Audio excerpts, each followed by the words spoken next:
develop our properties. We develop things. I mean, when we started publishing, we really wanted to start publishing titles that we felt, we would read. We didn't want to come in and publish superhero titles necessarily, because we knew Marvel and DC really had the market cornered.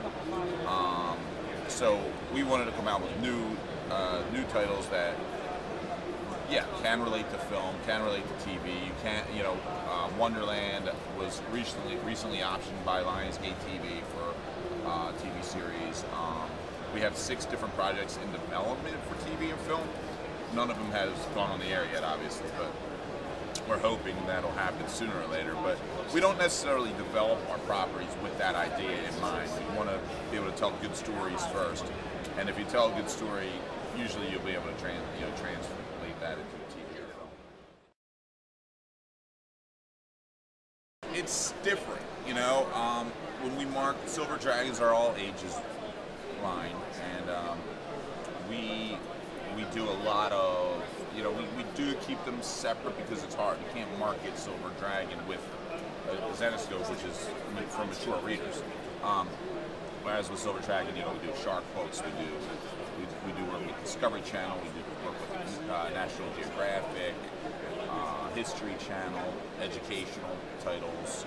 So Silver Dragon is a little bit more of a challenge to market to readers, because I think the main readership in comics and graphic novels is still 18 to 40-year-old men. As the main demographic. I mean, I think more females continue to get into it, but children is still a harder sell because you're also competing with all the, everything else out there, in video games and all the other stuff. So that side of the business, the Silver Dragon line, we're still trying to keep growing and keep adding titles to it, keep marketing, but it is a challenge, yeah. For first-time reader, I mean, I'll always say for first-time readers, if you start with the early Grimm fairy tales, trade paperbacks, you can't go wrong. I mean, they're almost interchangeable. You can start with the second volume and still get what's going on because they're very episodic. I wouldn't jump into Grimm fairy tales in the middle because you probably get lost a little bit. I'd also consider Oz because it's fairly new. It's just 6 issues in.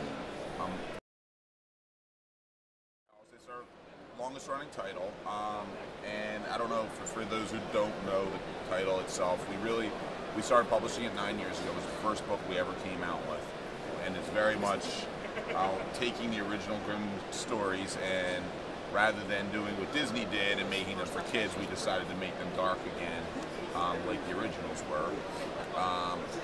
And now we're approaching our 100th issue, so that releases this July at San Diego Comic-Con, and we're going big with it. We have a big release coming, and last year we did a Kickstarter for the Grimm animated, which we did an animated version, animated TV pilot of our Grimm Fairy Tale series, and we're showing that tomorrow here. I think at noon. And we're screening that. We've been screening it in the States. It's the first time we're going to be showing it overseas, and it turned out really good. We're hoping we can get a series out of it, but right now we just have the pilot episode. It's been very well received. But as far as the Grimm Fairy Tales title, it keeps going strong. It's our bread and butter, as is with all our titles. I mean, we reinvent a lot of classic